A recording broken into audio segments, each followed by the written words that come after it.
All right, it's time for our business update with Peter O'Brien, who joins me on the set. Hi, Peter. Hi, Julia. You're going to start here in France, where the government's threatening to ban a Chinese e-commerce site. Yeah, that's right. The French government says they will ban Shein if they repeat offend and continue to sell childlike sex dolls. It comes as the Commissioner for Children said she would interrogate all major e-commerce platforms after the discovery of the dolls. Shein has pulled them from sale, but company executives could still face up to 7 years in prison and a hefty fine. Take a look. Clutching a teddy bear, this doll is around the same height as a 1-year-old girl. It was being sold by the Chinese online retailer Shein as a sex doll, but has now been pulled from sale following a complaint from the French consumer watchdog. On the streets of Paris, people were shocked that the item had ever been put up for sale. I don't really have the words, actually. I don't know what to say. It's horrible. Shein insists it is aware of what it described as major shortcomings.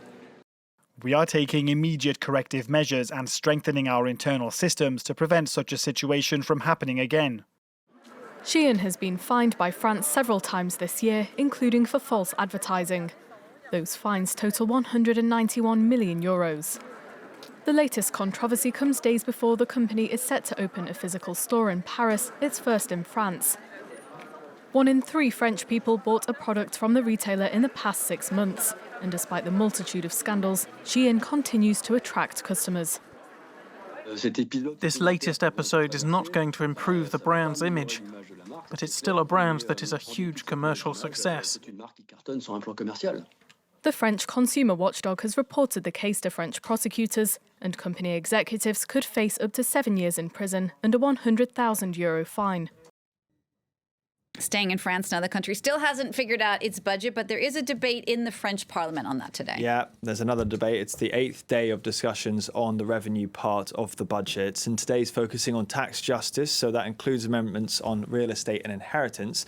The government's come out all guns blazing today. The Minister for Public Accounts calling the far left and the far right, who are both sizable blocks in Parliament, scammers, saying they're trying to derail the budget. And given these acrimonious disagreements, a vote on Tuesday is not expected to go ahead as planned. Next, reports are saying that companies are actually weathering Donald Trump's tariffs better than expected. Yeah, that's right, Jeannie. Reuters says that confusion may be receding and US industrials like machinery manufacturers and construction firms have actually navigated the tariffs with strong demand, cost-cutting and price increases. Meanwhile, Bloomberg says that European companies are dealing with them well, with a Goldman Sachs group of stocks most exposed to the tariffs, including BMW and Adidas, outperforming the broader market this October. Meanwhile, the Wall Street Journal says worries of a recession now seem a bit overblown. Peter, you're going to take us to Korea now, where funerals are a morbid business, but actually a booming business as well. Yeah, that's right. So in South Korea, there are growing numbers of people finding work in the funeral business as the country undergoes massive demographic change, with almost half the population aged 50 or older. And a whole new profession has emerged: cleaners who tidy up homes after people who die alone. Natasha Lee took a look. Clothes, a walker, a few personal items. The belongings of an elderly woman remain untouched after she passed away alone. It's the job of cleaners like Kim Do-young to clear out the space. When people live together, they share things like the TV or refrigerator.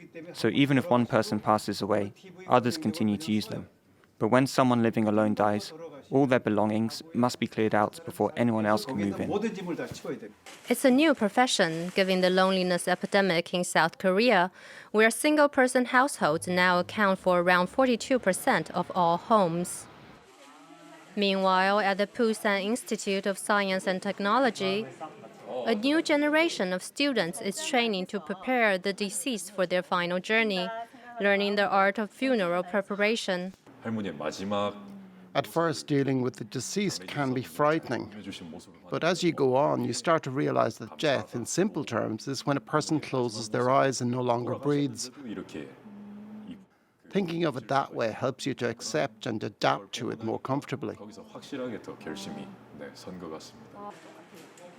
South Korea is undergoing massive demographic change, with birth rates among the lowest in the world and almost half the population aged 50 or older. As the country ages, the business of death will only keep booming. Peter, you've got a lighter note to finish now. It might not be summer anymore, but you have some news about the company behind Campari and Aperol. Yeah, would you like a twist of tax fraud with that? Maybe not so light for the company itself, because Italian police over the weekend said they were seizing 1.3 billion euros in shares of the Campari group from the company that controls the spirits maker. The Luxembourg-based firm called Lagfin is being investigated for fraud. It says it's always obeyed tax laws. Campari is one of the biggest spirits players, and did you know that it also owns Aperol and Grand Marnier? I did not. Thank you for that, Peter. Peter O'Brien there with your business update. Thanks so much